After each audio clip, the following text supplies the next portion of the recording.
Hi friends, നമുക്കൊന്നൊരു വചനം വായിക്കാം. ജീവനും മരണവും അനുഗ്രഹവും ശാപവും ഞാൻ നിൻ്റെ മുൻപിൽ വച്ചിരിക്കുന്നു. നീയും നിൻ്റെ സന്തതിയും ജീവിക്കേണ്ടതിനായി ജീവൻ തിരഞ്ഞെടുക്കുക. ഇത് നിയമാവർത്തന പുസ്തകം വായനയാണ്.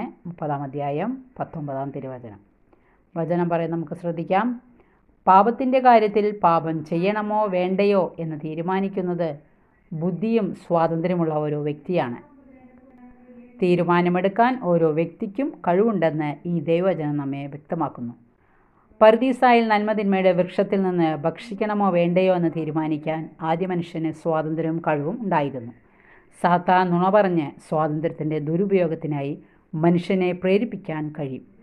ഹവായ്ക്ക് പർദീസ നഷ്ടപ്പെടാൻ കാരണം സാത്താൻ്റെ പ്രലോഭനമല്ല, ഹവ പ്രലോഭനത്തിന് വശംവദയായതാണ്. പാപം ചെയ്യണമോ വേണ്ടയോ എന്നത് ഓരോ വ്യക്തിയുടെയും നിശ്ചയമാണ്. Okay, thank you.